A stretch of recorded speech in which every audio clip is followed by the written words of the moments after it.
The Strait of Hormuz at night is a compressed geography. 22 miles at its narrowest point, 48 miles of navigable channel at its widest, and through that corridor the tankers run in both directions, carrying a fraction of the world's daily petroleum requirement that makes the corridor's political status one of the most consequential pieces of maritime real estate on the planet. At low altitude, in the dark, in a helicopter, the strait feels even smaller. The Iranian coastline to the north is a string of shore lights and radar emissions. The Omani coastline to the south is a different string of lights at a different distance. The channel between them is lit by the navigation lights of shipping traffic that never stops. At 1:17 a.m., the MH-60R Seahawk assigned to the USS Destroyer on maritime security patrol entered the Strait's central navigation corridor on its standard sector patrol route at 500 feet and 120 knots. Its radar system sweeping the water surface below for the fast-moving, low-profile contacts that characterize the threat profile the crew had been briefed on at mission planning 4 hours earlier. The crew was 2 pilots and 2 sensor operators. 4 people in a helicopter that was, in the tactical sense, the most forward element of the destroyer's surveillance and security posture in the sector, operating at the end of a data link that connected them in real time to the Combat Direction Center 12 nautical miles to their southeast. The patrol had been routine for its first 43 minutes. Surface contacts consistent with normal shipping traffic. 1 fast boat contact on the northern bearing that resolved, on closer radar examination, as an Omani Coast Guard vessel working its standard patrol track. The electromagnetic environment running its normal pattern of shore-based radar emissions from both coastlines and the navigation radar transmissions of the tankers below. At 1:17 a.m., the normal pattern changed in a way that the sensor operator in the left cabin seat characterized immediately and reported with the precision his training produced. Pilots, left seat. New contact bearing 014, range 6 miles, altitude approximately 400 feet, speed 140 knots. Profile consistent with rotary wing. Non-radiating. Non-radiating. No transponder. No navigation lights on the standard frequency. No radar transmission from the contact itself. A helicopter flying at night at 400 feet over the Strait of Hormuz without any of the identification systems that international aviation regulations required all civilian aircraft to operate, and that all military aircraft in this airspace were expected to activate as a minimum courtesy measure during routine operations. The aircraft commander checked the contact on his own situational display and confirmed the track. The contact was on a bearing from the Iranian coast, not far offshore, perhaps 4 miles from the Iranian territorial limit, and it was moving in a direction that, if maintained, would bring it into the Seahawk's patrol sector within approximately 3 minutes. The geometry was not alarming by itself. Iranian military helicopters operated in this airspace. They were observed on patrol tracks along the Iranian coastline regularly. What was not regular was a contact at 400 feet, 140 knots, non-radiating, on a bearing that was converging with the Seahawk's current position, rather than paralleling the coastline in the standard patrol geometry. The aircraft commander transmitted to the destroyer at 1:17 a.m. and 44 seconds. Strike, Nighthawk. Rotary wing contact bearing 014. Range now 5.8, no IFF, non-radiating, aspect converging. Monitoring. The Combat Direction Center acknowledged and began tracking the contact on the destroyer's SPY-1D radar, which was resolving the contact as a small, low-altitude rotary wing return that was consistent with the Seahawk's characterization.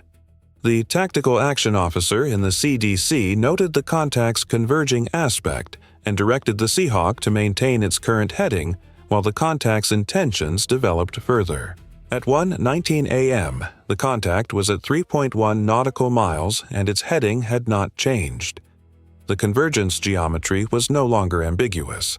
The contact was aimed at the Seahawk's position with the direct, purposeful trajectory of an aircraft that knew where another aircraft was and was flying toward it.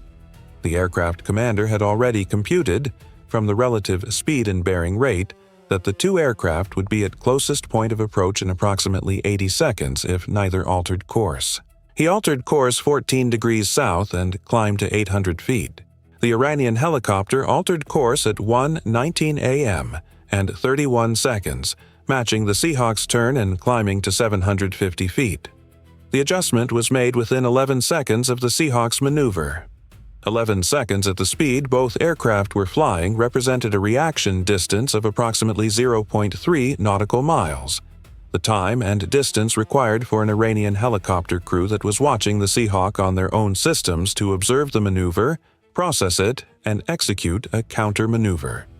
That 11-second reaction time was not consistent with a crew that was conducting a coincidental patrol and happened to notice the Seahawk's turn. It was consistent with a crew that was watching the Seahawk specifically and had been watching it before their contact was first detected. The sensor operator on the left seat was working his FLIR targeting system. The thermal image of the Iranian helicopter resolved at 2.8 nautical miles as a rotary wing airframe in the medium utility category. A Mi-17 or indigenous Iranian equivalent, a platform large enough to carry a significant crew or payload, flying without external lights and without any of the thermal signatures associated with weapon systems in a hot or ready state. No radar emissions from the contact zone systems. No radio transmissions on any monitored frequency. Just a helicopter flying in the dark toward another helicopter that had just tried to turn away from it. The aircraft commander transmitted to the destroyer at 1:19 a.m. and 50 seconds. Strike, Nighthawk. Contact is mirroring our maneuver. Now at 2.6 miles, closing. Assess deliberate intercept posture. Request guidance. The destroyer's commanding officer was in the Combat Direction Center. He had been monitoring the situation since the Seahawk's first report and had already transmitted a flash advisory to 5th Fleet and the CAOC. His guidance to the Seahawk was transmitted at 1:20 a.m. Maintain minimum safe separation. Avoid any maneuver that could be characterized as aggressive, continue monitoring and reporting, and activate the Seahawk's identification friend or foe interrogation system to formally query the contact for its identification code. The IFF interrogation produced no response. The Iranian helicopter was either not equipped with a transponder in the mode being interrogated or had its transponder deactivated, which was itself the answer. Since a military helicopter operating in this airspace without an active transponder was not experiencing a systems failure. It was making a choice. At 1:21 a.m., the Iranian helicopter was at 1.4 nautical miles. The aircraft commander had been making a series of course adjustments, each one attempting to open the range between the two aircraft. Each course adjustment had been followed by an Iranian counter-adjustment that reduced its effectiveness. The pattern had been consistent across 4 separate maneuvers. The Seahawk turned, the Iranian helicopter matched within a reaction time that never exceeded 15 seconds, and the closing geometry resumed. The Iranian crew had the Seahawk on their own sensor systems and was maintaining track with a precision that suggested an optical or infrared system rather than radar. The Seahawk's radar warning receivers had not registered any emission from the contact throughout the engagement. Passive. Tracking. Closing. Patient. The sensor operator had the FLIR picture at high magnification now, the Iranian helicopter filling approximately a third of the display at this range. The crew positions were visible. 2 pilots in the forward section of the cockpit, both wearing night vision equipment. The image had the specific, flat quality of a thermal scene at low gain, the helicopter's engine exhaust and main gearbox heat, visible as the primary hotspots against the cooler airframe structure. The crew was wearing gear. They were equipped. They were not flying a casual intercept. At 1:22 a.m., the destroyer's tactical action officer flagged an additional contact on the SPY-1D picture. A second rotary wing return, bearing 009 from the Seahawk's current position, range 8.4 nautical miles, altitude approximately 300 feet, speed 110 knots, moving slowly on the Seahawk's northern bearing. Holding position, not closing at the rate the first helicopter was closing, but present at distance on the northern bearing. 2 helicopters, one closing actively, one holding at distance on a different bearing. The Tactical Action Officer reported the second contact to the Seahawk and to 5th Fleet simultaneously at 1:22 a.m. and 18 seconds. The geometry of 2 Iranian helicopters around a single American helicopter at night over the Strait of Hormuz produced a specific tactical picture that everyone receiving the report understood without requiring elaboration. The first helicopter was the active element. The second was the covering element, positioned to observe the engagement and to be in a position to respond if the geometry changed in ways that required a response. The aircraft commander had the second contact on his situational display at 1:22 a.m. and 21 seconds. He had 3 seconds to process the updated picture before the first helicopter reached 0.9 nautical miles, the range at which the proximity was no longer a surveillance and monitoring problem, and was becoming a flight safety and tactical decision problem simultaneously. He made 2 transmissions in those 3 seconds. The first was to the destroyer. Strike, Nighthawk. First contact now at 0.9 miles, no response to IFF. Second contact at 8 miles, holding north. Requesting immediate guidance and declaring potential flight safety hazard. The second was on the International Aviation Emergency Frequency, channel 121.5 MHz, a transmission in both English and Farsi directing all unidentified rotary wing traffic in the Strait of Hormuz Central Corridor to identify themselves, state their intentions, and maintain safe separation from United States Navy aircraft. The Iranian helicopter did not respond. The destroyer's commanding officer had been in communication with 5th Fleet and the CAOC throughout the developing situation and had been building toward the decision that the 0.9 nautical mile range made unavoidable. He transmitted to the Seahawk at 1:22 a.m. and 41 seconds. Nighthawk, strike. You are authorized to employ all available means to maintain safe separation. Do not initiate weapons employment. Maneuver aggressively to open range. If contact closes to unsafe separation, descend to surface and land on nearest available vessel if required. All available means to maintain safe separation. The phrase had a specific operational meaning for a crew that had trained for exactly this type of encounter and that carried, in addition to its surveillance and radar systems, a M240 door gun mounted on the cabin's right side and an armed crew trained in the rules of engagement for aircraft self-defense that had been briefed at mission planning and that the aircraft commander had in his immediate cognitive access. He did not reach for the M240. He reached for the collective and pushed the cyclic. The Seahawk descended sharply. 500 feet in 8 seconds, pushing through 300 feet AGL over the Gulf surface at a rate that the aircraft's warning systems registered as aggressive but within structural limits.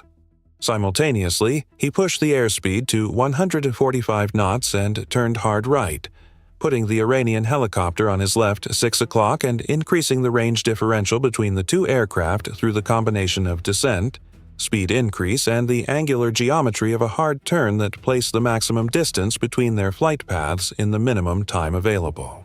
The Iranian helicopter did not match the descent.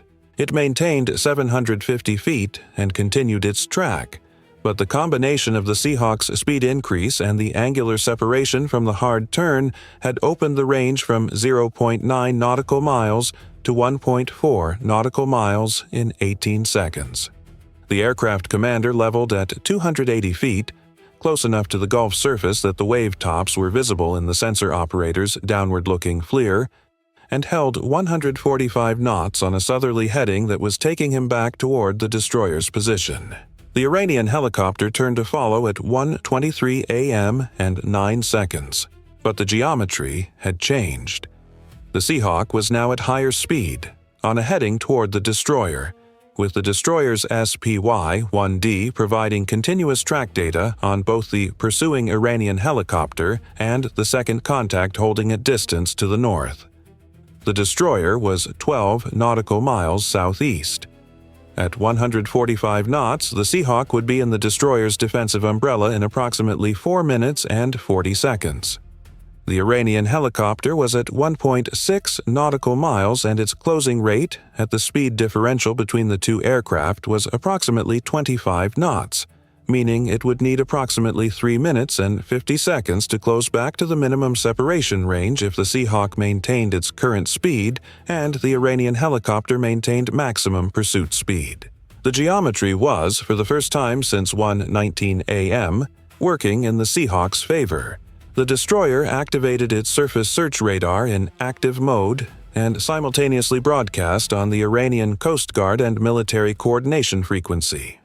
A direct transmission to the Iranian Maritime Rescue Coordination Center at Bandar Abbas, informing them that a United States Navy helicopter was being pursued by an unidentified Iranian military helicopter in the Strait's central navigation corridor, and that the United States Navy vessel was monitoring the situation and prepared to take all necessary measures to protect its aircraft. The transmission was made in Farsi. The second Iranian helicopter at 8.4 nautical miles did not close. It maintained its holding position on the northern bearing throughout the pursuit phase, its track on the SPY-1D steady and unvarying. Whatever role it was filling in the operation's architecture, closing to support the pursuit was not within that role's parameters. At 1:24 a.m. and 30 seconds, the pursuing Iranian helicopter reduced speed. The reduction was gradual, from its maximum pursuit speed down through 120 knots to 100 knots over approximately 45 seconds, a deceleration that was inconsistent with a mechanical limitation and consistent with a deliberate choice. The closing rate on the Seahawk dropped from 25 knots to approximately 5 knots, which at the current range would take over 12 minutes to produce a concerning proximity rather than the 3 minutes and 50 seconds the previous geometry had promised. The Seahawk was now 8.1 nautical miles from the destroyer, and the pursuing helicopter was at 2.3 nautical miles and decelerating further. At 1:25 a.m., the pursuing Iranian helicopter turned northwest. Not a gradual repositioning. A purposeful course change back toward the Iranian coastline that removed the convergence geometry entirely and replaced it with a divergence geometry. The range between the two aircraft began opening. At 1:26 a.m., the range was 3.1 nautical miles. At 1:27 a.m., it was 4.8 nautical miles. At 1:28 a.m., the helicopter crossed the Iranian territorial limit, and the SPY-1D's track faded at the edge of the coastal radar clutter. The second helicopter at 8.4 nautical miles turned northwest at 1:25 a.m. and 40 seconds, 15 seconds after the first. Same bearing. Same destination. Both contacts gone from the SPY-1D picture by 1:29 a.m. The entire engagement had lasted 12 minutes and 13 seconds from the sensor operator's first report to the pursuing helicopter's course reversal. In those 12 minutes, no weapon had been fired by either side. No physical contact had occurred between the aircraft. No international aviation law had been violated in a manner that produced a specific, actionable legal grievance. The Iranian helicopters had flown in international airspace, had not transmitted on distress frequencies in a way that would constitute interference, had not illuminated any fire control system. They had flown their aircraft toward another aircraft in the dark over the Strait of Hormuz and had departed when the geometry stopped favoring the approach. The Seahawk landed on the destroyer at 1:41 a.m. The aircraft commander shut down and sat in the cockpit for 60 seconds after the engine spooled down, the standard post-flight procedure, and in this case, the specific 60 seconds in which the adrenaline of the previous 24 minutes processed itself against the professional discipline that prevented it from being visible to the deck crew outside. He climbed out and walked inside. The debrief began at 1:55 a.m. The intelligence value of the engagement was assessed through two lenses that produced very different pictures. From the operational lens, the engagement was a provocation that had been managed, a safety hazard that had been mitigated, and a freedom of navigation posture that had been maintained without incident.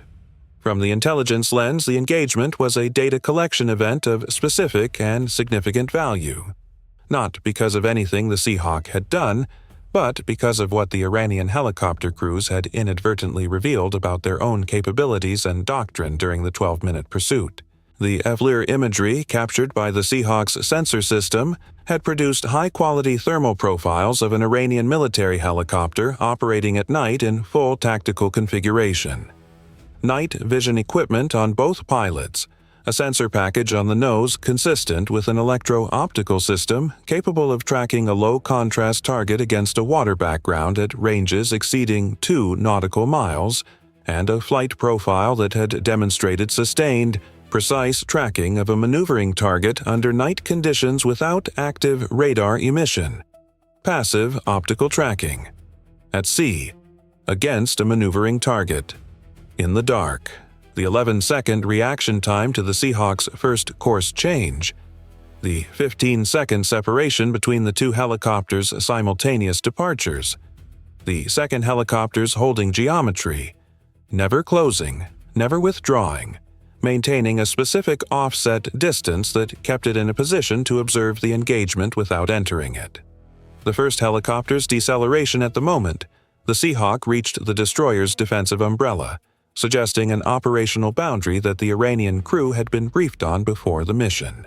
Each of these observations was documented in the intelligence annex of the after-action report with the precision that made them actionable for the operational planning community rather than merely interesting.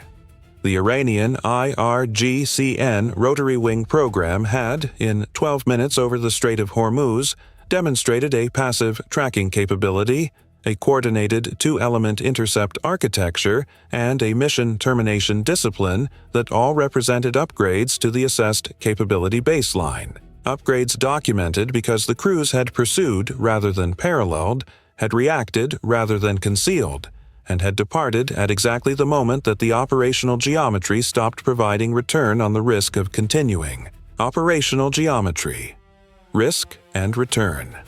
The specific calculation that experienced military aviators on both sides of an engagement are always running, in the margins of their attention while the primary engagement demands the center.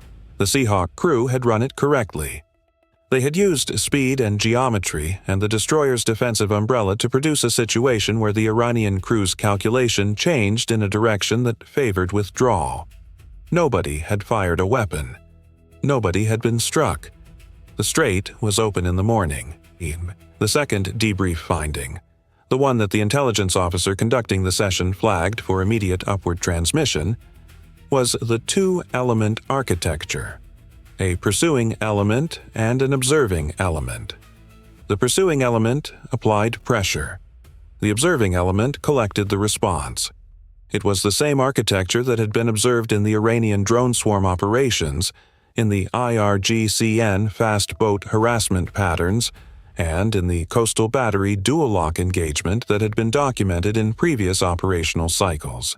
Pattern, doctrine, institutionalized, applied consistently across different platforms and different domains by an organization that had been studying American responses in this waterway for long enough to build a systematic approach to generating and collecting those responses. The aircraft commander read the intelligence officer's assessment at 3 a.m.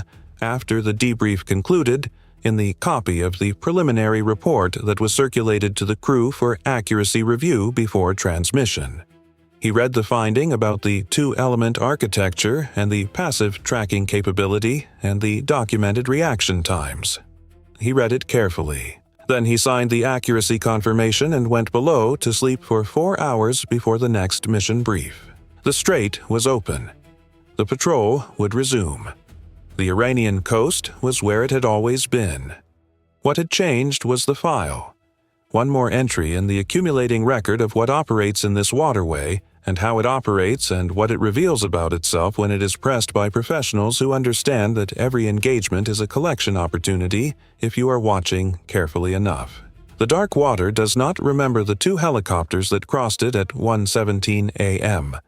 The FLIR archive does.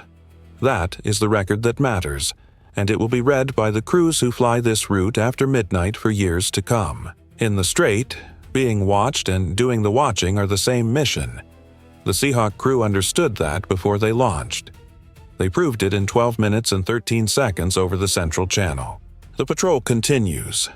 That is the answer to everything the darkness sends.